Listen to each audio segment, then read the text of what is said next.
আসসালামু আলাইকুম। সবসময় চেষ্টা করি আপনাদেরকে এমন তথ্যগুলো দিতে যেগুলো আপনাদের সত্যিকার অর্থে অনেক বেশি কাজে আসবে। আমার পাশে এক ভাইকে দেখতে পাচ্ছেন। এই ভাইয়ের মতো হাজারো লাখো প্রবাসী একটা সময় চিন্তা করতো যে তোর আকামার মেয়াদ না থাকলে কফিল আমার কি করতে পারবে? কিছুই করতে পারবে না। গত ৮ থেকে ৯ মাস আগে আপনাদেরকে একটা তথ্য দিয়েছিলাম যে আপনার ইকামার মেয়াদ শেষ হলো, আগের মতো আপনি নিশ্চিন্তে বসে থাকতে পারবেন না। কারণ আপনার কফিল আপনাকে কিন্তু এখন টার্মিনেট করতে পারবে, যেহেতু হরুপ প্রথা নেই। আর সেটাই এই ভাইয়ের সাথে হয়েছে। ভাইয়েরও ইকামার মেয়াদ ছিল না, ভাই ভাবছিল কফিল কিছুই করতে পারবে না, এখন কফিল টার্মিনেট করে দিচ্ছে। কারণ টার্মিনেটটা করা হয় চুক্তির উপরে। কিউআর মধ্যে চুক্তি ভ্যালিড থাকলে আপনার কফিল যে কোনো সময় আপনাকে টার্মিনেট করতে পারবে।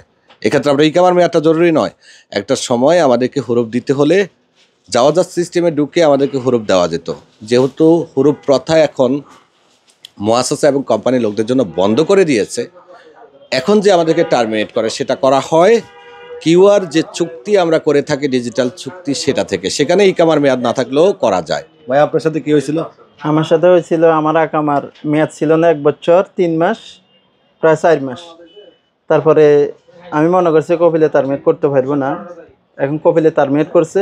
টার্মিনেট করে আমারে যে মুক্তব থেকে আকাম আমার করছে, ওই মুক্তব আমার একটা এরকম পেপার ধরিয়ে দিছে, বলছে ওই মুক্তব থেকে আসা পেপারটা নিয়ে যাও টার্মিনেটের। কপিলে বলতেছে ব্ল্যাক হুরুপ, কিন্তু ওটা ব্ল্যাক হুরুপ না, ওটা টার্মিনেট, এখন ব্ল্যাক হরুপ দেওয়া যায় না। হ্যাঁ, ওইটা হলো টার্মিনেট।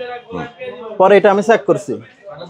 চেক করার পরে সৌদি মুক্তবে চেক করছি, সুদানি মুক্তবে চেক করছি। ওরা চেক করে বলতেছে যে এটা হলো আগ, এটা কোনো হুরুপ না। আগ ক্যান্সেল করছে। হ্যাঁ, হ্যাঁ, টার্মিনেট এটা বলে হুরুপ না, এটা হলো আগ। হ্যাঁ, সেটতে নিয়ম 2 মাস পরে হুরুপ আসবে। জি, 60 দিন পরে হরুপ আসবে, যেমনটা আমরা বলে থাকি সব সময় আপনাদেরকে। হ্যাঁ, তো এখন আমার 1 মাস হয়ে গেছে, আর 1 মাস আছে। তো আমি মনে করছি 1 মাসের ভিতরে আমি দেশে চলে যাব। আমি আবার থেকে এখানে আসছি। কোথায় আসছি? রিয়াদে। এখান থেকে আমি চলে যাব, কারণ ওইখান থেকে মুক্ত মামলা আমার বলতেছে যে রিয়াদ আসার লাগে। রিয়াদ থেকে আমি কই যাবো? চলে যাবো 5 দিন, কারণ আমার ওইখানে কাজ হইতেছে না। আমি অনেক চেষ্টা করছি। ওইখানে আমি মুক্ত মামলা 2 বার গেছি এই অ্যাপার্টমেন্ট নিয়ে, কিন্তু আমার কাজটা হইতেছে না। লাস্ট পর্যায়ে আমার এখানে আসতে হয়েছে। এখন এখানে আমি ঘুরতেছি, কোনো কাজ হইতেছে না। আপনি আবার আরেকবার অ্যাপয়েন্টমেন্ট নিয়ে আবার একবার মুক্তবাল আমেলে যান, তাদেরকে বুঝাই বলেন যে দেখ, আমাকে আবার থেকে এখানে সাজেস্ট করছে, এখানে দিচ্ছে, বলছে যে এখান থেকে হবে। আবার একবার যান। আমি মুক্ত মামলা আমারে বলছে যাওয়ার লাগে। ওকে, যাওয়া যাতে যাই আপনার, যদি যাওয়া যাতে আপনার ফাইল অ্যাকসেপ্ট আমি গেছি, একবার গেছি না, যাওয়ার পর দিয়ে আমি 2 বার গেছি মুক্ত মামলে। ওরা অ্যাকসেপ্ট করে না। ওরা শুধু বলে বাংলাদেশ এমবাসির কথা। ওরা সবকিছু আমার ক্লিয়ার করে দিয়েছে, কিন্তু এরা অ্যাকসেপ্ট করতেছে না। আচ্ছা, এখন একজন পরিচিত বাইরে যে মুক্তব খেদামাতের সৌদিগুলো আছে না, ওদেরকে নিয়ে যান, একবার চেষ্টা করেন, কারণ এইসব কাজে দৌড়াদৌড়ি করতে হয়। আচ্ছা, এবার আসলে আমরা মূল তথ্যটা দিই বাইকের সাথে নিয়ে। মনে করেন আপনার এই মুহূর্তে ইকামার মেয়াদ নেই, আপনি নিশ্চিন্তে বসে আসছেন যে আপনার কফিল আপনাকে কিছুই করতে পারবে না। কারণ পূর্বে ইকামার মেয়াদ না থাকলে হরুপ দেওয়া যেত না। তবে নতুন সিস্টেম 25 অক্টোবর 2022-এর পরে যে টার্মিনেট, যে উনি বলেন আক্ত, আমাদের যে চুক্তিকে আরবিতে বলা আক্ত, ওই আক্তটাকে টার্মিনেট করা হয়। 60 দিন পরে হরুপ প্রাপ্ত হয়ে যায়। আপনি কাফালার জন্য ট্রাই করে দেখছিলেন?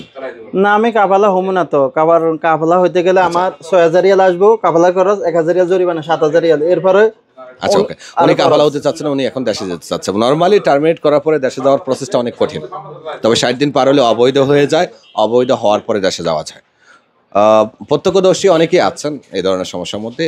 কোনো কারণে যদি আপনার কপিল কথা বলি ভাই, অবৈধ হয়ে গেলে ওগুলা ভিডিওতে সবাই দেখুক। অবৈধ আমি যদি হয়ে যাই, মানে তার মিটার 2 মাস পরে অবৈধ হয়ে গেলে তো হুরুপ হয়ে গেলে তো আমি যে কোনো সিস্টেমে দেশে যাইতে পারবো, কিন্তু আসতে পারবেন না। এটাই ক্লিয়ার, এটাই আপনাদেরকে বোঝাচ্ছি যে যা করার 60 দিনের মধ্যেই করতে হবে। এখন আপনি টাকার কারণে কাফালা হচ্ছেন না, তো 60 দিনের মধ্যে যাইতে না পারলে তো আপনি অবৈধ হয়ে যাবেন, তখন তো আর আপনি সৌদিতে আসতে পারবেন। জি জি জি, এখন আপনার মনে হয়, আমার মনে হয় সব থেকে ব্যস্ত টাকা জোগাড় করে হলেও কাফালা হয়ে যান। কাফালা হয়ে যেতে পারবেন অনায়াসে, যেহেতু আপনি সৌদিতে আসছেন কয় বছর? কাফালা হওয়ার আমার ইচ্ছে নেই, 7.5 বছর হয়ে গেছে। তার মানে আপনি পুরাতন, আপনার কাফালা হওয়ার সুযোগ আছে।